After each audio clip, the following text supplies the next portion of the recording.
संसद से वक्फ bill pass हो गया है, उस पर बात करने के लिए हमारे साथ मौजूद हैं बुलंदशहर से सांसद भोला सिंह जी। सर, सबसे पहले जो बिल पास हुआ है उस पर आपका क्या प्रतिक्रिया है? देखिए, जो वक्फ बोर्ड का अमेंडमेंट बिल था, उस बिल में जो हमारी सरकार का निर्णय रहा वो देश के गरीब और महिला मुसलमानों के प्रति हित में रहा। और इसका लाभ जो कुछ लोगों का कब्जा था वक्फ की ज़मीनों पे या वक्फ बोर्ड पे, अब इसमें सबको राहत मिलेगी। और जो वक्फ बोर्ड की ज़मीन थी जो अवैध रूप से कुछ लोगों के कब्जे में थी, वो ज़मीन पे अब जो कल्याणकारी योजनाएं हैं या कुछ सरकार को प्रोजेक्ट लेके आना है या मुस्लिम वर्ग के लिए कुछ अलग से कार्य उस पर बनाना है, स्थल बनाना है, तो वो बना के सरकार उसको उनके लिए हैंड ओवर करेगी।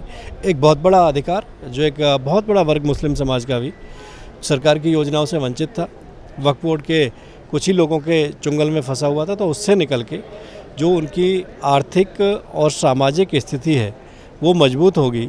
और एक बहुत ऐतिहासिक निर्णय हमारी सरकार का और हमारे सभी सांसदों का मैं धन्यवाद करता हूं कि राज्यसभा और लोकसभा में बहुमत के साथ में ये बिल पास हुआ है। जिस तरह से बिल पास हुआ है, चर्चा घंटों चली, राज्यसभा ने भी लोकसभा ने भी, दोनों में देर रात तक हुआ, बल्कि राज्यसभा सुबह तक हुई। ऐसे में किस तरह से देख रहे हैं, जितना सांसदों ने इसमें बढ़ चढ़ का हिस्सा लिया, दोनों ही पक्षों की कई बातें इसके सामने आई। ऐसे में अब आप क्या सोचते हैं आने वाले समय में जो बिल का फ़ायदा होने वाला है मुस्लिमों को, वो किस तरह की तर्ज पे होगा? देखिए, बहुत बड़ा समय, क्योंकि जब ये बिल 2024 में सरकार बनी तब हमारी सरकार ने इंट्रोड्यूस किया था। उसमें विपक्ष की मांग थी कि ये बिल जेपीसी को जाए और इस पर जेपीसी के जो उनके विचार आए हैं, जो उनके सुझाव आए हैं, उसमें ऐड किए जाएं। तो हमारी सरकार ने जितना समय उनसे जेपीसी का दिया था उससे दोगुना समय विपक्ष को देने का काम किया है।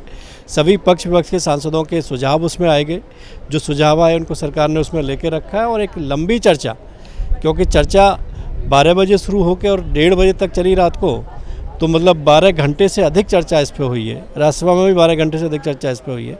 कोई व्यक्ति ये नहीं कह सकता कि हमें बोलने का मौका नहीं मिला या उनकी पार्टी को बोलने का अवसर नहीं मिला, अपने विचार रखने का अवसर नहीं मिला या अपने सुझाव देने का अवसर नहीं मिला। एक पर्याप्त मात्रा में अवसर मिला है। और कुछ लोग राजनीतिक कारणों से अपने वोट बैंक को गुमराह करने के लिए मुस्लिम वर्ग को इस तरीके की अरूज जरूर बातें कर रहे हैं कि इस बिल से मुसलमानों का हित हो जाएगा, मुसलमानों का बर्बाद हो जाएंगे। जो गरीब मुसलमान हैं, जो एकदम हाशिए पे थे, उन सबको अधिकार, उनको सम्मान, सामाजिक और आर्थिक रूप से उनको मजबूती देने का ये वक्फ बोर्ड का बिल काम करेगा।